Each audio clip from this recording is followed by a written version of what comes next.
Hi friends বন্ধুরা, good morning. এই সকাল সকালে আপনার একটা রেসিপি নিয়ে চলে এসেছি। আজকে যেহেতু নীল ষষ্ঠী, সেই জন্য আজকে আমি ডালিয়া খিচুড়ি করছি। যা গরম পড়েছে, গরমে তো লুচি খাওয়া যাবে না, সেই জন্য আমি নিয়েছি 200 পরিমাণ ডালিয়া, 200 পরিমাণ হচ্ছে মুগ ডাল, আর হচ্ছে তেজপাতা, কিছু পরিমাণ সামান্য পরিমাণ যে 5 ফোড়ন, আর হচ্ছে জিরে, গোটা জিরে, শুকনো লঙ্কা, আর কিছু পরিমাণ গরম মশলা। তার জন্য আর নিয়েছি মশলার মধ্যে যে জিরে গুঁড়ো, একটু আদা বাটা, আর কিছু পরিমাণ সবজি নিয়েছি। তো চলুন আপনাদের রেসিপিটি করে দেখাই। প্রথমে আমি কড়াইয়ে ডালিয়াটা একটু মুগ ডালটা একটু ভেজে নেবো। এই ভেজে নিলে স্বাদ একটু ভালো হয়।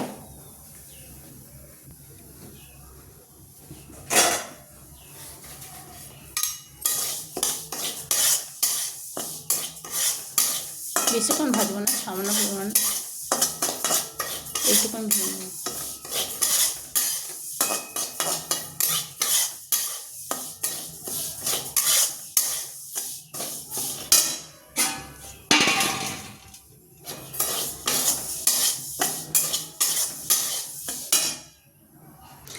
ডালিয়াটা ভাজা হয়ে গেছে, এরপর নামিয়ে নেবো।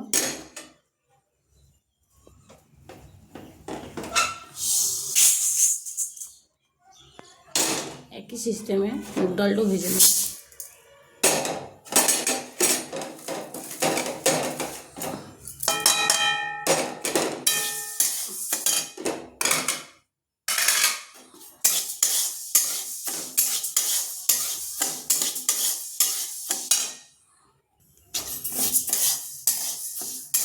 ভাজা হয়ে এসছে, এরপর নামিয়ে নেব।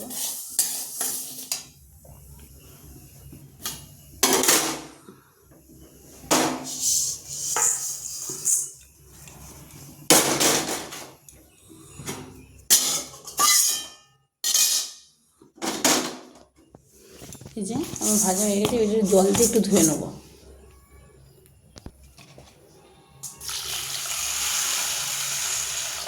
জল দিয়ে ধুয়ে একটু ভিজতে দিয়ে দেবো। এরপর কড়াইয়ে তেল দিয়ে দেবো।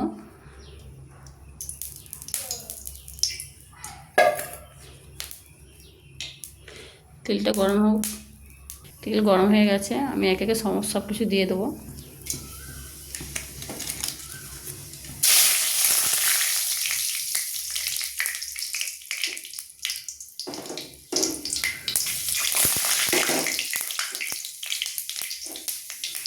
এরপর আদা বাটাটা দিয়ে দেবো।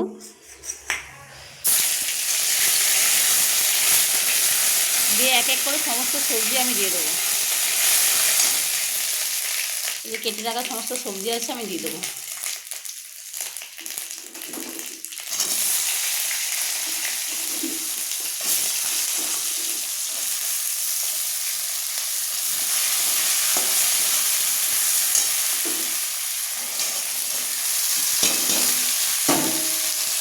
এই 10 মিনিট ধরে ভেজে নেবো, ভালো করে ভেজে নেবো। ভালো করে ভেজে নেওয়ার পর আমি ডালিয়াটা দেবো।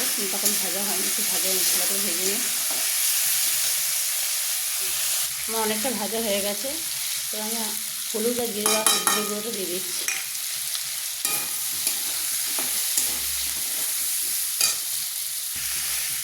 পরিমাণ মতো নুন দিয়ে দেবো।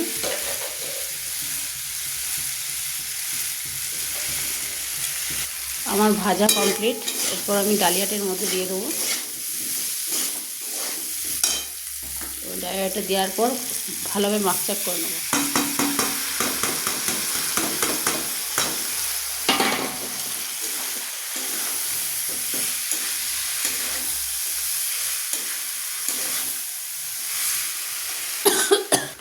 আমার মাখচাক হয়ে গেছে, ওইটা আমি একটা হাঁড়িতে দিয়ে দেবো, কারণ কড়াই ধরবে না। খিচুড়ির মধ্যে অনেকটাই হবে, তো বাড়বে, তো তাই জন্য একটা হাঁড়ি নিয়েছি, হাঁড়িটার মধ্যে দিয়ে দেবো।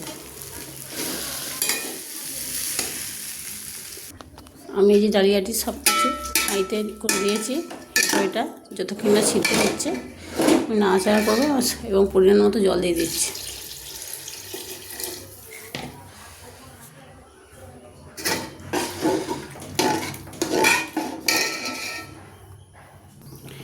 যে আমি ঢাকা দিয়ে দিয়েছি, এটা আধ ঘন্টা লাগবে না, তার মধ্যে হয়ে যাবে। ঠিক আছে, এটা হয়ে যাবে, সিদ্ধ হয়ে যাবে। ফুটিয়ে যাওয়ার পর একটু সামান্য ঘি থাকলে ঘি দেবেন, দিয়ে কিন্তু পরিবারের সবাই কিন্তু পরিবেশন করতে পারবেন গরম। আজকের জন্য এই জন্যই, নতুন বছরের শুভেচ্ছা সবাইকে রইল পয়লা বৈশাখে। টাটা।